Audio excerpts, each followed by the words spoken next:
Bismillahirrahmanirrahim.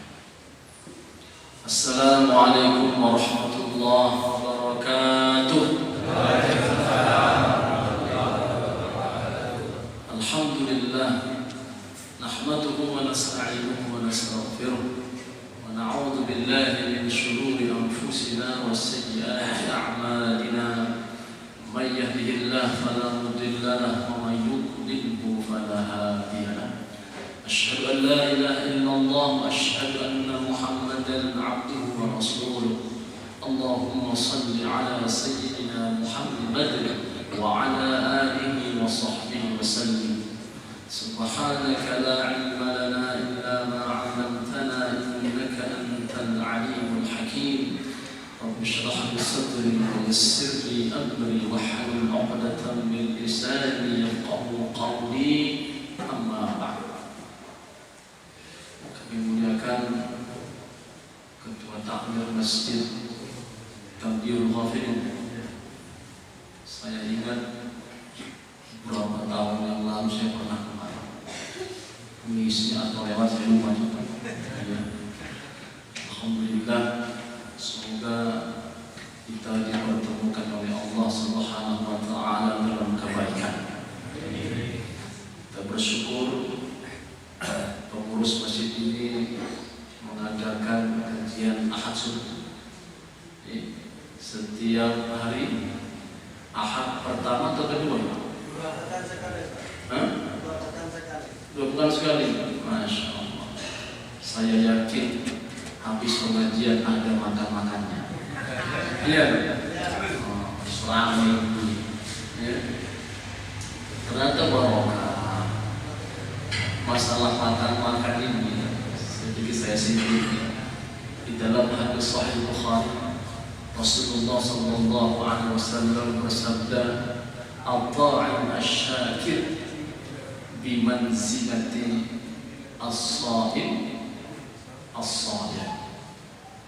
Seseorang yang suka mengasih makan orang lain karena rasa syukur kepada Allah, kedudukannya sama dengan orang yang puasa lalu dia sabar. Itu sering-sering ngasih makanan. Sore pagi hari ini apa makanannya? Lontong atau sate barangkali, atau bakso. Alhamdulillah, apa saja kita katakan alhamdulillah. Kita bersyukur kepada Allah. Kemudian kita sampaikan salawat dan salam kepada Nabi Muhammad sallallahu alaihi wasallam. Semoga kita di akhir zaman mendapat syafaat dari beliau Rasulullah sallallahu alaihi wasallam. Saya ini temannya Ustaz Arif. Masya Allah. Belum haus sudah 2 air minum. Masya Allah. Jazakallahu khairan. Saya kadang-kadang direkam melalui minumannya banyak. Ada teh, ada air putih, ada jeruk. Dikomentari di Facebook, Ustaz, enak banget Ustaz, banyak minumannya. Semoga yang memberikan diberkahi oleh Allah rezekinya. Saya temannya Ustaz Arif, cuma beliau junior saya lebih senior, Siti. Ya, di Mesirnya. Alhamdulillah kita bisa bertemu di masjid yang mulia ini. Semoga insya Allah Bapak Ibu barangkali baru pertama bertemu dengan saya. Bapak baru pertama ini, Ibu-ibu baru pertama ini wajah saya. Baik, pagi hari ini saya mengangkat tema tentang menanamkan kembali rasa cinta sesungguhnya kepada Rasulullah SAW. Tema ini saya angkat karena saya baru pulang dari Turki. 3 hari yang lalu saya sampai di tanah air Turki, umrah plus Turki. Tapi kita ke Turki dulu baru umrah. Saya renungkan selama saya di Turki, begitu besar rasa cinta mereka kepada Nabi Muhammad sallallahu alaihi wasallam. Mereka hidupnya biasa-biasa saja. Ya, enggak banget-banget lah dalam beribadah kepada Allah Subhanahu wa taala. Hidupnya dalam kategori kalau ekonomi itu ya ekonomi atas lah gitu. Sudah lagi berkembang, sudah maju mereka. Jadi kalau palang kereta api kui nggak ada palang, ya, orang sudah lewat aja biasa. Kereta api lewat berhenti, kemudian lewat mobil, lewat orang yang berjalan kaki biasa. Karena tingkat intelektual sudah tinggi. Kalau kita kan enggak, harus dipalang. Kenapa? Ngelan. Benar nggak? Terus dipalang sama kui, lewat lagi. La ilaha illallah Muhammadur Rasulullah. Jadi tingkat intelektual sudah tinggi. Maka tanpa berbicara sudah tahu larangan, nggak mungkin dilanggar. Ya, alhamdulillah kita masuk ke dalam museum ya, di Turki itu saya terharu. Masuk museum sudah mendengarkan ayat-ayat Al-Quran. Saya tanya ini kenapa di museum dibacakan ayat-ayat Al-Quran? Ternyata semenjak 1000 tahun yang lalu ayat-ayat Al-Quran di museum itu sudah dibacakan 1000 tahun yang lalu. Dan itu 24 jam nggak berhenti. Dan juga nggak pakai CD. Kita VCD kalau lebih barangkali ini atau kaset juga. Orang langsung membaca Al-Quran. Dia hafalkan Al-Quran, dia bacakan Al-Quran, maka setiap orang yang masuk, baik dia muslim, baik dia non-muslim, baik dia musyrik, baik dia kafir, pasti mendengarkan ayat-ayat Al-Quran Al-Karim. Saya berpikir, Masya Allah, begitu indah Al-Quran bila selalu dibacakan. Ya. Saya pikir pertama saya masuk, barangkali ini VCD atau kaset gitu. Ternyata di akhir pintu mau keluar, saya lihat ada di situ syekh, jenggotan, gantong, hidung mancung. Ya kan, kalau kita alhamdulillah setirang belum pesek orang sholat. Tapi nggak tahu dia untung barangkali gitu. Baik, saya masuk ke museum. Pertama yang ditampilkan adalah tongkat Nabi Musa alaihissalam.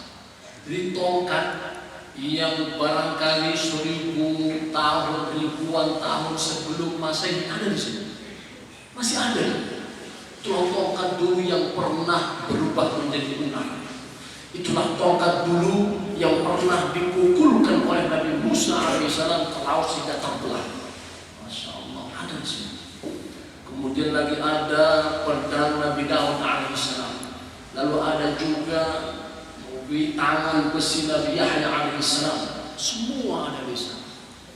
Dan di sana yang paling mulia ada pakaian Nabi Muhammad sallallahu alaihi wasallam yang diletakkan di dalam peti emas dan dibuka setiap tanggal 27 Ramadan.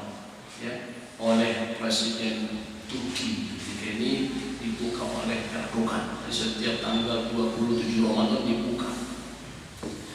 Dan di situ juga ada pedang Nabi Muhammad sallallahu alaihi wasallam, ada busur Nabi Muhammad sallallahu alaihi wasallam, ada juga beberapa helai janggut Nabi Muhammad sallallahu alaihi wasallam. Ini Nabi itu jenggotan.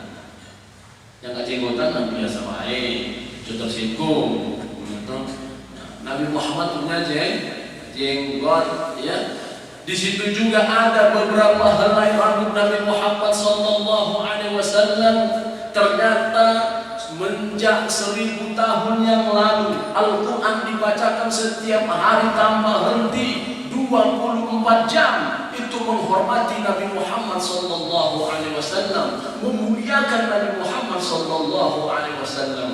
Maka saya berpikir, sudah sampai di mana masa cinta kita kepada Nabi Muhammad sallallahu alaihi wasallam? Ya. Kita teriak-teriak, aku cinta Rasulullah, aku sayang sama Rasulullah sallallahu alaihi wasallam. Namun apakah pernah kita rindu sama Nabi Muhammad sampai kita meneteskan air mata? Jarang. Kecuali kalau sedang susah. Ya kan? Halo. akhir bulan nangis gitu. Allah, minta ya Allah. Ya, akhir bulan duitnya habis, bayar mobil, bayar tunggakan mobil barangkali atau sepeda motor atau juga bayar rumah, akhir bulan habis baru dia nangis. Jarang di antara kita saat dia merindukan Nabi Muhammad SAW dia menangis. Maka Anas bin Malik adalah salah seorang dari sahabat Rasulullah SAW yang hampir setiap malam dia bermimpi bertemu dengan baginda Nabi Muhammad SAW. Bapak Ibu pernah mimpi nggak bertemu dengan Rasulullah? Hah? Pernah? Mimpi apa? Jangan-jangan nanti Pak Ustaz, aku DP pernah mimpi Pak Ustaz. Aku lihat Rasulullah nggak ada jenggotnya. Mimpi aham. Ya kan? Kenapa? Karena hari berjenggot, ya. Atau dia bilang, Pak Ustaz, aku mimpi bertemu dengan Rasulullah SAW, rambutnya pendek. Benar enggak gue? Salah. Ya, karena ada ciri sosok Nabi Muhammad SAW yang disampaikan di dalam hadis-hadis sahih. Kalau Bapak Ibu mau baca, ada namanya kitab Syama'il Muhammad karangan Imam At-Tirmidzi. Di situ disebutkan semua bentuk sosok Nabi Muhammad SAW. Rasa cinta yang sebenarnya pernah dulu terungkap oleh ucapan sahabat Nabi Umar bin Khattab radhiyallahu anhu. Nabi Kui selalu menggandeng tangan sahabat. Nabi Kui. Kalau kita pernah, ya mungkin bapak digandeng sama Pak Ustaz Arif Nabi. Pak sini tangan Umar. Wah, dicurigai Kui. Jangan-jangan Kui. Benar kan? Halo Pak. Bapak Kui pernah nggak gandeng temennya? Istrinya? Sering. Ben, awal-awal nikah. Wes disibukkan malah. Jangan. Jadi ketika Rasulullah SAW menggandeng tangan sahabatnya Umar bin Khattab radhiyallahu anhu, maka beliau bertanya kepada Umar, wahai Umar, siapakah yang paling kau cintai di muka bumi ini? Maka Umar berkata, aku mencintai Allah Subhanahu wa Ta'ala, aku mencintai engkau wahai Nabi Muhammad SAW, namun aku lebih mencintai diriku sendiri. Saat itu Rasulullah SAW melepaskan tangannya dari tangan Umar bin Khattab. Nabi Kui kalau meninggalkan sahabat tiba-tiba, sahabat Kui mikir apa? Mikir mereka, kenapa ya Nabi menjauhi aku? Kenapa ya Rasulullah melepaskan tangannya? Mana Kui mikir. Kalau kita ditinggalin Ustaz gak mikir-mikir. Ya kan Ustaz lunga wis ben wae ngono. Ustaznya telat wis ben wae ngono. Ya. Jadi Bapak Ibu yang dirahmati oleh Allah Subhanahu wa Ta'ala, saat Rasulullah SAW melepaskan tangannya dari Umar bin Khattab, ketika itu Umar mengejar Nabi Muhammad SAW bertanya, wahai Rasulullah, mengapa engkau lepaskan tanganmu wahai Rasulullah? Maka Rasulullah SAW bersabda, la yu'minu ahadukum hatta akuna ahabba ilaihi min waladihi wa walidihi wan nas ajma'in. Tidak akan sempurna iman salah seorang di antara kamu, kata Rasulullah SAW, sehingga aku lebih dia cintai daripada anak kandungnya sendiri, daripada orang tuanya, dan daripada seluruh manusia. Itu bentuk rasa cinta yang sesungguhnya kepada Nabi Muhammad SAW. Maka saya sempat menangis sebelum keluar dari museum itu saya sempat menangis, mengadu kepada Allah, ya Allah, begitu jauh masa kami dengan baginda Rasulullah SAW. Sudah begitu terkikisnya rasa cinta umat ini kepada Nabi Muhammad SAW. Ya, terkikis, sudah mau habis. Maka dari dulu para ulama banyak membuat syair-syair tentang kehidupan Rasulullah SAW. di antaranya Al-Barzanji. Dia ungkapan di situ syair yang begitu panjangnya untuk kembali menghadirkan tentang sosok Nabi Muhammad SAW agar kita benar-benar cinta, bukan hanya cinta, benar-benar cinta. Karena kita ini, ya punten nggih, kita mengamalkan sunnah Rasulullah, kita sholat berjamaah, kita puasa Senin Kamis, kita puasa Ayyamul Bid, kita juga melaksanakan apa yang dibimbingkan oleh Nabi Muhammad SAW. Namun kita nggak cinta kepada beliau SAW. Hanya mengamalkan saja. Sama seperti seorang anak yang dia selalu minta kepada kedua orang tuanya, Pak, Bu, kirimin aku duit. Pak, Bu, aku butuh untuk kuliahku, untuk sekolahku. Namun dia nggak pernah peduli kepada kedua orang tuanya. Jadi, bapak-bapak, halo, ibu-ibu, ngantuk kan? Mana panitia? Teh, boleh, ya. Minum semuanya supaya enggak ngantuk. Baik, Bapak Ibu yang dirahmati Allah Subhanahu wa taala, maka kita bagaikan seseorang yang selalu meminta namun kita tidak pernah peduli dengan Nabi Muhammad sallallahu alaihi wasallam. Rasa rindu kita kurang terhadap Nabi Muhammad sallallahu alaihi wasallam. Maka setiap orang yang mencintai Nabi Muhammad sallallahu alaihi wasallam, setiap kali dia mengatakan Allahumma shalli ala sayyidina Muhammad wa ala ali sayyidina Muhammad, dia bisa meneteskan air mata karena rasa rindu kepada Nabi Muhammad sallallahu alaihi wasallam. Kenapa?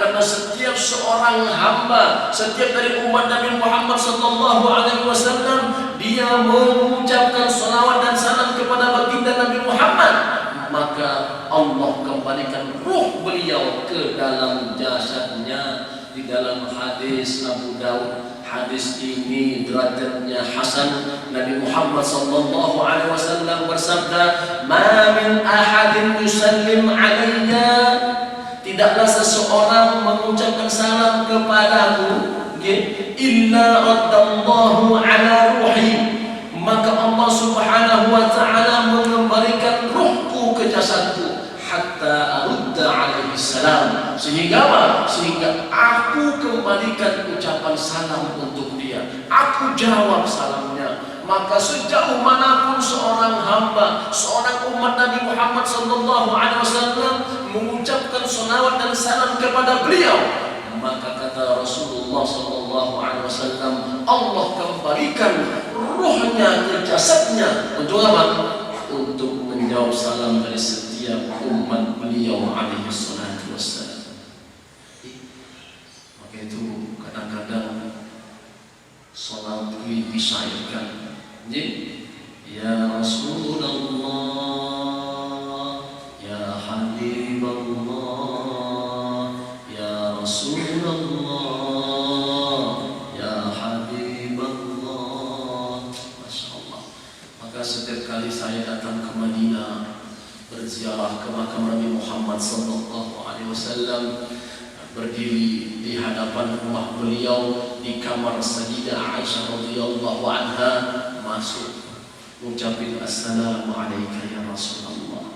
Kalau benar-benar kita beriman, benar-benar kita cinta sama baginda Nabi Muhammad sallallahu alaihi wasallam, kita ucapkan assalamualaikum ya Rasulullah, assalamualaikum ya Habiballah, assalamualaikum ya Nabi Allah. Sesungguhnya dia menjawab waalaikumsalam. Wih, kalau tenanan bisa lebih kok. Assalamualaikum ya Rasulullah, assalamualaikum ya Habiballah, sambil nangis dan sambil jambi, assalamualaikum ya Nabi Allah, la haula wala quwwata illa billah. Maka saya tahun kemarin ya, seorang imam Masjid Nabawi habis sholat dia nangis. Kenapa nangis? Karena orang ketika masuk ke dalam raudhah lalu dia keluar, dia mau berziarah ke makam Nabi Muhammad sallallahu alaihi wasallam dan dua sahabat beliau Abu Bakar dan juga Umar bin Khattab radhiyallahu anhuma, ya, bukan mereka mengucapkan salam, malah selfie.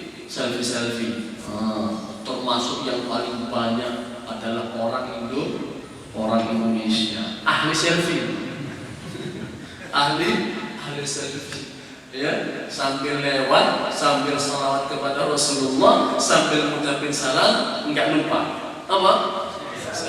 Tring, ini kita bayangkan bagaimana sekiranya Rasulullah masih hidup menunggu, ya kan? Beliau sudah saja di alam barzakh sono, sudah di alam kubur saja, manusia umatnya suka selfie. Kemana? Ke rumah beliau. Kemana? Ke kuburan beliau alaihi salatu wassalam. Namun inilah rasa bentuk cinta kepada beliau alaihi salatu wassalam. Bapak Ibu dirahmati Allah Subhanahu wa taala. Suatu hari Al-Husain, salah satu ahli hadis dari kalangan tabi'in, berkumpul dengan sahabat Nabi yang bernama Arqam, Zaid bin Arqam radhiyallahu anhu. Ini sahabat Nabi senior, ya, umurnya dipanjangkan oleh Allah Subhanahu wa taala. Ada dua sahabat yang umurnya jauh-jauh panjang, ya, di antaranya Anas bin Malik radhiyallahu anhu dan juga Zaid bin Arqam radhiyallahu anhu, sampai 100 tahun. Anas bin Malik kui anak cucunya sampai 100, semuanya hafal Al-Quran. Nah kita anaknya 10, orang-orang yang hafal Al-Quran, hafal cuma juz amma. Dari mana gue? Amma yatasaalun sampai qul a'udzu birabbin nas. Ya alhamdulillah, kadang-kadang anaknya sudah hafal, bapaknya orang apa? Pak, apa betul? Hah? Juz pinten? Berapa juz? Alhamdulillah Pak Ustaz, juz 30 selesai Pak Ustaz. Juz 30. Ini 30 juz ya ampun. Jadi Bapak Ibu yang dirahmati Allah Subhanahu wa taala, Zaid bin Arqam ditanya oleh Husain, dan sebelum dia bertanya, dia mengatakan kepada Zaid bin Arqam, wahai Zaid bin Arqam, berbahagialah engkau karena engkau telah mendapatkan kebaikan yang banyak. Kenapa? Kata Zaid, engkau telah bertemu dengan Nabi Muhammad SAW, engkau ikut berperang dengan beliau, engkau pernah sholat di belakang beliau SAW, maka begitu bahagianya engkau wahai Zaid. Wahai Zaid bin Arqam, sampaikan kepada kami hadis dari Nabi Muhammad SAW. Kalau ada dari kalangan tabi'in bertemu dengan para sahabat Nabi, mereka ingin sesuatu yang menguatkan iman mereka. Karena biasanya nih, kalau kita kumpul dengan orang-orang yang soleh, kita kecipratan solehnya. Tapi kalau kita kumpul dengan orang-orang yang toleh, wisami ikut tolehnya, karena soleh lawannya toleh. Maka kalau ada seorang bapak yang gak mau ke masjid, namanya soleh atau Pak Soleh, ganti Pak Toleh. Oh Pak Toleh, Pak Toleh, kok ganti? Kalau bilang pengajian kok, nggak ikut pengajian kok, orang ngerti Pak Toleh. Begitu juga ibu-ibu yang masih durhaka sama suaminya, yang gak mau ke pengajian, yang malas untuk sholat, maka katakan kepadanya Ibu Tolehah. Ibu apa? Ibu Tolehah. Baik. Kemudian Zaid bin Arqam berkata, baik, aku ini sudah sepuh, umurku sudah lanjut, ingatanku juga semakin lemah. Maka apabila aku sampaikan sebuah hadis, dengarkanlah oleh kalian. Kalau aku ada yang lupa, jangan paksakan aku, karena aku sudah tua. Baik wahai sahabat Rasulullah.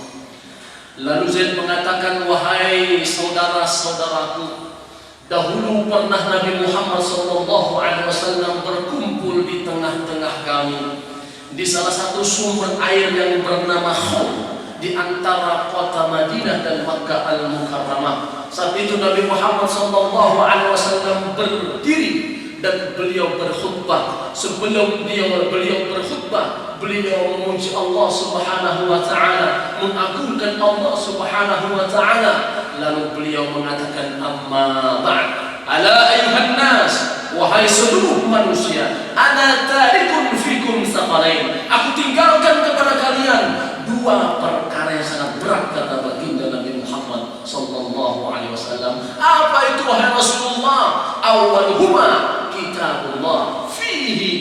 huda wan nur. Yang pertama, sesuatu yang berat aku tinggalkan kepada kalian adalah kitabullah, Al-Quran. Kenapa? Karena di situ ada petunjuk, di situ ada hidayah, di situ ada cahaya. Maka fastamsiku bi kitabillah, berpegang teguhlah kepada apa? Kitab Allah Subhanahu wa taala. Maka Al-Quran monggo selalu dibaca, selalu dikaji, selalu direnungi, bukan hanya dibaca selesai, tapi lihat terjemahannya, lihat tafsirnya, pelajari dia, tanya para ahli tafsir, tanya para ulama yang mengerti tentang Al-Quran Al-Karim. Ojo sinau sendiri, nanti bisa salah nanti, ya. Dalam Al-Quran faqtulu, maka bunuhlah mereka. Pas nih. Maka setiap kali bertemu dengan orang-orang musyrik dibunuhin. Nah, ini kenapa? Hanya membaca tekstual. Ya? Maka para ulama mengatakan belajar tafsir Al-Quran wajib hukumnya. Bukan hanya moco Al-Quran, bukan hanya membaca terjemahan Al-Quran, namun di sana ada tafsir Al-Quran dari kalangan ulama, terutama tafsir yang diterjemahkan oleh para ulama-ulama terdahulu. Al-Qurtubi, At-Tabari, Ibnu Katsir dan lain sebagainya. Maka monggo di masjid ini barangkali dibuatlah kajian tafsir. Ada tak? Ada, masya Allah. Apik, ya, kajian tafsir. Dan yang kedua kata Rasulullah Sallallahu Alaihi Wasallam, ahlu baiti, keluargaku. Maka perkara kedua yang sangat berat yang dititipkan oleh Nabi Muhammad Sallallahu Alaihi Wasallam kepada umatnya adalah menjaga keluarga beliau alaihi salatu wassalam. Maka ketika itu yang hadir bertanya kepada Zaid bin Arqam, wahai Zaid, apakah istri-istri beliau termasuk keluarga beliau? Ya. Lalu siapa lagi wahai Zaid? Di antara keluarga Nabi Muhammad sallallahu alaihi wasallam yang mereka termasuk keluarganya adalah mereka yang diharamkan menerima sedekah. Ini keutamaan keluarga Rasulullah. Rasulullah nggak boleh makan sedekah. Kalau kita, halo, Bapak Ibu, kalau kita miskin, orang fakir, boleh nggak terima sedekah? Nerima zakat? Boleh nggak? Boleh. Namun Nabi Muhammad SAW, keluarga beliau alaihi salatu wasallam nggak boleh memakan sedekah. Bahkan pada suatu hari pernah Nabi Muhammad SAW ingin tidur, tiba-tiba beliau menemukan sebutir kurma di atas tempat tidur beliau alaihi salatu wasallam. Ya, beliau dalam keadaan lapar, beliau ingin tidur, namun beliau menemukan sebutir kurma di atas tempat tidur beliau dan beliau alaihi salatu wasallam tidak memakannya. Kenapa? Karena beliau khawatir jangan-jangan satu butir kurma ini adalah sedekah dari orang lain, sehingga ini diberikan kepada selain keluarga Nabi Muhammad sallallahu alaihi wasallam. Kalau kita sikat, halo, Bapak Ibu, kalau ada makanan lagi luwe apa nih? Lapar nih, punten nih. Saya orang Batak, ya, ngomong Jawa itu angel, ya punten. Ya. Kalau kita dalam keadaan lapar, dalam keadaan dahaga, kemudian ada minuman, ada makanan di hadapan kita nggak tahu dari mana sumbernya, sikat. Ya. Namun Nabi Muhammad SAW, keluarga beliau tidak boleh memakan harta dari sedekah dan juga zakat. Maka Al-Abbas pernah bertanya kepada Nabi Muhammad SAW, wahai Rasulullah, bagaimana harta sedekah untuk kami wahai Rasulullah? Kata Nabi Muhammad SAW, harta sedekah bagi kalian seperti sisa kotoran manusia yang tidak boleh kalian makan. Itu untuk siapa? Keluarga Nabi Muhammad Muhammad sallallahu alaihi wasallam. Maka ketika ditanya kepada Zaid, wahai Zaid, siapakah keluarga Nabi Muhammad sallallahu alaihi wasallam? Yang pertama adalah istri-istri beliau, keturunan beliau.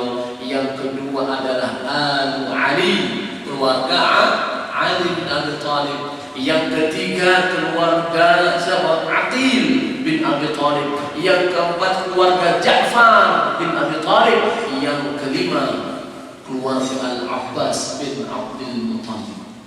Ternyata setelah saya kaji, mengapa mereka ini adalah pilihan Nabi Muhammad SAW, termasuk keluarga dari beliau alaihi salatu wassalam. Ali bin Abi Thalib adalah menantu Nabi Muhammad SAW. Ya kan? Ali bin Abi Thalib menantu Rasulullah SAW. Anak kecil yang pertama masuk Islam siapa? Ali bin Abi Thalib. Menantu yang sangat dicintai, disayangi, disenangi oleh Rasulullah SAW adalah Ali bin Abi Thalib. Namun Ali bin Abi Thalib sangat memuliakan baginda Rasulullah SAW. Pernah suatu hari Sayyidah Fatimah radhiyallahu anha merasa letih, capek, ya, tangannya sudah mulai bengkak-bengkak, karena selalu menumbuk gandum. Karena di Arab Saudi makanannya gandum, kalau kita beras nasi. Jadi ketika itu Fatimah datang kepada suaminya mengadu, wahai suamiku Ali bin Abi Thalib, ini tanganku sudah bengkak-bengkak. Setiap hari aku menumbuk gandum untuk mempersiapkan makanan keluarga kita.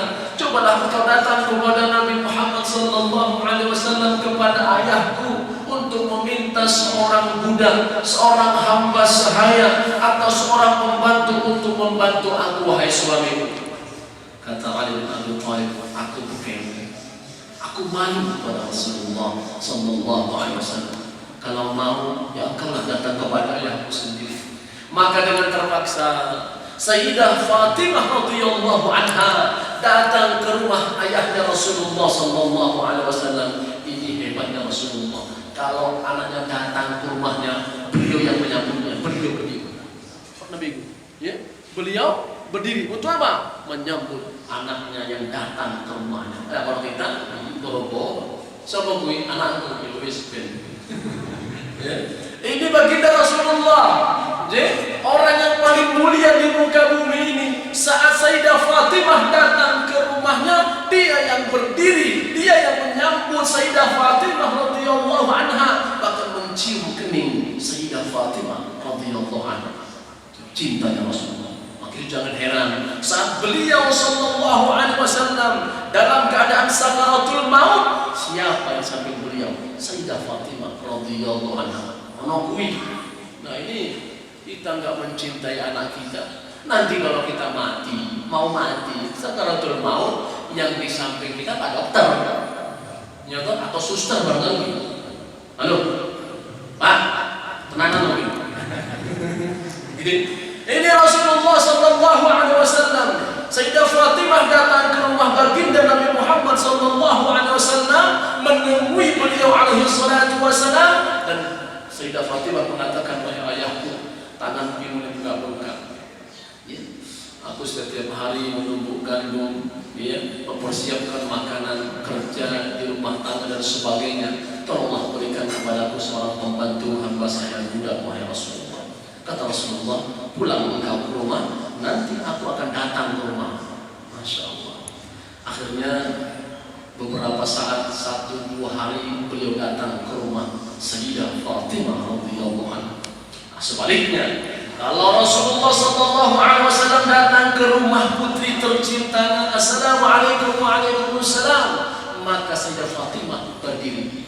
Maka saat itu Sayyidah Fatimah dengan Ali bin Abi Thalib, mereka berada di atas tempat tidur mereka, di atas atau diselimuti oleh selimut mereka.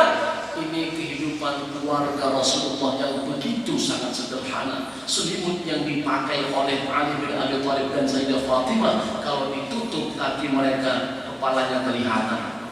Oke? Kalau ditutup kepala mereka, kakinya kelihatan. Kalau kita enak, ya toh, kita ini tidurnya masya Allah di atas spring bed.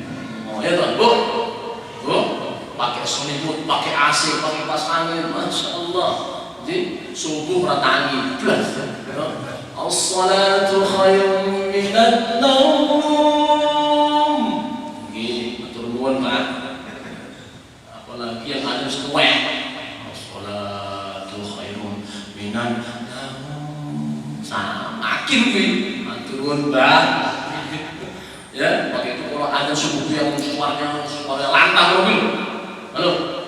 Yang muda-muda gitu. Mana muda-muda? Ustaz kabeh. Mana anak muda dengar gitu? Yang mereka yang azan supaya apa? Supaya semua orang bangun datang ke masjid. Jadi bukan hanya hari Ahad. Hari Ahad datang dia. Kenapa? Ada makan-makannya. Kalau enggak datang dia. Nah, ini maka monggo datang untuk sholat berjamaah. Maka Bapak Ibu yang dirahmati Allah Subhanahu wa taala, saat itu Ali bin Abi Thalib dan Sayyidah Fatimah di atas tempat tidur mereka. Rasulullah tidak mengatakan berdiri tiga kalian di situ, wahai Sayyidah Fatimah, wahai putriku, akan aku sampaikan amalan kepada engkau. Apabila engkau ingin amalkan, maka rasa letihmu, rasa sakitmu, rasa capekmu akan dihilangkan oleh Allah Subhanahu wa taala. Apa itu wahai Rasulullah? Engkau dalam keadaan seharian bekerja untuk suamimu, bekerja untuk anakmu, bekerja untuk rumah tanggamu, capek engkau di rumah. Maka sebelum engkau tidur, jangan lupa engkau baca tasbih subhanallah 33 kali. Alhamdulillah 33 kali. Allahu Akbar 33 kali. Maka insya Allah rasa letihmu akan dihilangkan oleh Allah Subhanahu wa taala. Bu, halo. Ya, sebelum tidur ngapain? Hah? Subhanallah. Pinten? Alhamdulillah. Allahu Akbar. Ini yang ngocok anak wali, suaminya. Gitu. Kenapa? Karena yang bekerja keluar istri. Siapa? Istrinya. Yang ngurusin anak malah suaminya. Yang gendong anak suaminya. Yang masak, halo, suaminya. Yang nyuci malah suaminya. La haula wala quwwata illa billah. Nggih, maka monggo ya, ibu-ibu, walaupun ibu-ibu bekerja di luar, saiki karena yang banyak PNS perempuan atau laki-laki. Hah? Perempuan nggih, yang banyak jadi guru siapa? Hah? Halo? Perempuan atau laki-laki yang banyak jadi barangkali kerja di restoran siapa? Perempuan. Yang jadi pramugari siapa? Perempuan. Banyak perempuan. Maka semenjak dahulu sudah disampaikan oleh Nabi Muhammad SAW ketika Zainab istri Abdullah bin Mas'ud dia mengadu kepada Nabi Muhammad SAW, wahai Rasulullah, suamiku ibadahnya apa tenang wahai Rasulullah, dia hafal Al-Quran, kerap membaca Al-Quran, dia sering puasa, dia juga beribadah, apa yang kau ajarkan wahai Rasulullah? Namun setiap kali dia mencari nafkah enggak cukup untuk keluarganya wahai Rasulullah. Wahai Rasulullah, bagaimana kalau aku membantu keluarga? Kata Rasulullah SAW, bagimu dua pahala, kata Rasulullah. Yang pertama pahala sedekah, yang kedua pahala silaturahim. Maka ibu-ibu yang membantu suaminya, ya, membantu keluarganya, mengeluarkan uangnya untuk keluarganya, maka bagimu dua pahala. Pahala bukan? Pahala sedekah, pahala silaturahim. Namun kebanyakan perempuan habis gajian, duitnya disimpan sendiri. Ya, entah mana Allah subhanahu disimpan wae. Ya, harusnya diberikan. Baik. Jadi ini amalan yang disampaikan oleh Nabi Muhammad SAW. Ini keluarga sama Ali bin Abi Thalib. Kalau keluarga Aqil, kata Nabi Muhammad SAW kepada Aqil, wahai Aqil, aku mencintai engkau dua cinta. Kenapa ya Rasulullah? Pertama, aku cinta cinta kepada engkau karena engkau termasuk keluargaku, kata Rasulullah. Yang kedua, aku mengetahui bagaimana cinta ayahmu Abu Thalib kepada engkau. Ini aqil. Yang ketiga, Ja'far bin Abi Thalib. Dia dimuliakan oleh Rasulullah sallallahu alaihi wasallam karena di dalam perang Mu'tah, ya, ketika tangannya terputus sebelah kanan, bendera perjuangan kalimat la ilaha illallah Muhammad Rasulullah dia pindahkan ke tangan kirinya. Kemudian tangan kirinya terpotong, maka dia pegang seperti ini dengan dadanya sampai dia menghembuskan nafasnya mati syahid. Masya Allah. Maka benar kata Rasulullah, nanti Ja'far di surga dia memiliki dua sayap yang berdarah. Kenapa? Karena dulu saat dia memperjuangkan agama Allah, memperjuangkan cinta kepada Nabi Muhammad SAW dengan harta bendanya, dengan jiwa raganya, dia mati syahid dalam kalimat mengucapkan la ilaha illallah. Kemudian Al-Abbas. Al-Abbas adalah paman Nabi Muhammad SAW. Beliau pernah mengatakan, Al-Abbas adalah keluarga kandung ayahku. Maka barang siapa menyakiti Abbas, sesungguhnya dia telah menyakiti aku, kata Nabi Muhammad SAW. Dan ya, yang pertama membuat kelambu menutupi Ka'bah, siapa itu? Adalah ibu dari Al-Abbas. Karena Al-Abbas pernah tidak ditemukan oleh orang tuanya, lalu ibunya bernazar, kalau seandainya Al-Abbas ditemukan, maka aku akan menutupi, mengelambui Ka'bah Al-Musyarrafah ini. Maka mulai saat itulah sampai saat ini Ka'bah ditutup dengan kain namanya kiswah. Apa? Kiswah. Kalau kita ngomong kelambu, kenapa? Karena warnanya hitam. Baik, Bapak Ibu yang dirahmati Allah Subhanahu wa taala, terakhir Abu Bakar As-Siddiq radhiyallahu anhu pernah mengatakan bagaimana menanamkan rasa cinta kepada Rasulullah sallallahu alaihi wasallam. Urqubu Muhammadan sallallahu alaihi wasallam fi ahli baiti. Cintailah Nabi Muhammad sallallahu alaihi wasallam, jagalah, hormati dia alaihi salatu wasallam di dalam keluarganya. Maka kalian apabila mencintai keluarganya, berarti kalian telah mencintai Nabi Muhammad sallallahu alaihi wasallam. Apabila kalian mencintai Nabi Muhammad sallallahu alaihi wasallam, artinya kalian telah mencintai Allah Subhanahu wa taala. Semoga kita nanti mendapatkan syafaat dari beliau alaihi salatu wasallam, karena ada satu doa kata Nabi Muhammad yang aku simpan di dalam hadis Sahih Bukhari Muslim.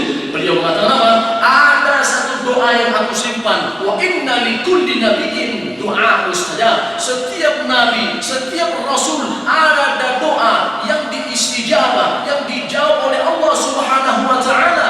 Maka ada satu doa yang aku simpan, nanti akan aku doakan pada hari kiamat, yaitu doa syafaati, syafaatku untuk umatku. Maka insya Allah nanti di hari kiamat kita yang hadir di masjid ini, Tanbihul Ghafilin, kita akan mendapatkan syafaat dari Nabi Muhammad sallallahu alaihi wasallam di saat semua manusia datang kepada Nabi Adam alaihi salam, kepada Nabi Nuh, kepada Nabi Idris, sampai kepada Nabi Isa alaihi salam. Mereka meminta bantuan, meminta syafaat kepada mereka. Semua mereka mengatakan, datanglah kepada Nabi Muhammad sallallahu alaihi wasallam. Maka kita datang kepada beliau alaihi salatu wasallam. Beliau berdoa kepada Allah Subhanahu wa taala, wahai Allah, berikanlah syafaatku kepada hamba-hambamu, kepada jamaah masjid Tanbihul Ghafilin. Insyaallah. Kenapa? Nanti tadi surga ketemu dengan Pak Sarul. Pak Sarul, matur nuwun sangat Pak Sarul. Aku dimasukkan ke dalam surga karena setelah aku dengar pengajian, aku semakin cinta kepada Rasulullah sallallahu alaihi wasallam. Maka monggo, kata Ibnu Abbas radhiyallahu anhu, kalau kita mau mimpi bertemu dengan Rasulullah sallallahu alaihi wasallam, sebelum tidur baca surah Al-Ikhlas 1000 kali. Berapa kali? 1000. 3 kali. Wallahu a'lam langsung turun. Tapi setan. Nggih. 1000 kali al-ikhlas, 1000 kali selawat kepada Rasulullah sallallahu alaihi wasallam. Maka alangkah indahnya walaupun di dalam mimpi kita bertemu dengan sosok yang paling mulia, yang paling diagungkan, yang memiliki akhlak yang paling agung di sisi Allah Subhanahu wa taala. Matur nuwun sangat, sudah jam 5 lewat sedikit. Tadi sudah dibatasi jam 5 selesai. Banyak acara. Ya monggo ya kita berdoa kepada Allah Subhanahu wa taala. Nggih. Halo. Bapak Ibu. Bu, semangat no. Takbir. Shalawat kepada Rasulullah. Allahumma shalli ala Muhammad wa ala ali Muhammad. Ngantuk. Semangat dulu. Monggo kita berdoa. Sebelum kita berdoa, kita beristighfar 3 kali. Astaghfirullahaladzim. Astaghfirullahaladzim. Astaghfirullahaladzim. Alladzi la ilaha illa huwal hayyul qayyum wa atubu ilaihi. Monggo kita angkat kedua tangan kita. A'udzubillahi minasyaitonir rajim. Bismillahirrahmanirrahim. Alhamdulillahirabbil alamin. Wassalatu wassalamu ala sayyidil mursalin wa ala alihi wa sahbihi ajma'in. Allahumma inna nas'aluka bi anna lakal hamd. La ilaha illa antal mannan. بديع السماوات والأرض والجلال والإكرام يا حي يا قيوم. اللهم إنا نسألك بأننا نشهد أنك أنت الله لا إله إلا أنت الأحد الصمد الذي لم يلد ولم يولد ولم يكن له كفوا أحد. ربنا تقبل منا إنك أنت السميع العليم وتب علينا إنك أنت التواب الرحيم. ربنا اغفر لنا ولوالدينا وارحمهم كما ربونا صغارا. ربنا هب لنا من أزواجنا وذرياتنا قرة أعين واجعلنا للمتقين إماما. اللهم إنا نسألك رضاك والجنة ونعوذ بك من سخطك والنار. اللهم اجعل جمعنا هذا جمعا مرحوما وتفرقنا من بعده تفرقا معصوما. Ya Allah, ya Rabb kami, jadikanlah jamaah kami jamaah yang Engkau rahmati. Ya Allah, ya Rabb kami, jadikanlah kami orang-orang yang istiqamah, selalu mengikuti yang apa terdapat di dalam Al-Quran Al-Karim dan Sunnah Nabi Muhammad sallallahu alaihi wasallam. Ya Allah, ya Rabb kami, tanamkanlah keistiqamahan kepada diri kami ya Allah untuk mendirikan salat berjamaah di masjid, dan juga ya Allah istiqamahkanlah kami untuk qiyamul lail dan juga untuk selalu membaca Al-Quran Al-Karim. Ya Allah, ya Rabb kami, jadikanlah anak cucu kami orang-orang yang mencintai Al-Quran, para penghafal Al-Quran, karena mereka adalah Engkau muliakan di dunia dan di akhirat ya Allah. Ya Allah, ya Rabb kami, bila ada di antara kami yang sakit ya Allah, sembuhkanlah penyakitnya ya Allah. Ya Allah, ya Rabb kami, bila nanti Engkau cabut nyawa kami, cabutlah dalam keadaan husnul khatimah. Husnul khatimah. Husnul khatimah. Rabbana zalamna anfusana wa illam taghfir lana wa tarhamna lanakunanna minal khasirin. Rabbana atina fid dunya hasanah wa fil akhirati hasanah wa qina adzaban nar. Wa sallallahu ala sayyidina Muhammad wa ala alihi wa sahbihi wa sallam. Subhana rabbika rabbil izzati amma yasifun wa salamun ala al-mursalin walhamdulillahi rabbil alamin. Demikian, bila ada kurang mohon dimaafkan, bila ada khilaf itu datang dari kami sendiri, dan bila benar dari Allah Subhanahu wa taala. Aqulu qawli hadza astaghfirullahal azim wa billahi taufiq wal hidayah. Assalamu alaikum warahmatullahi wabarakatuh.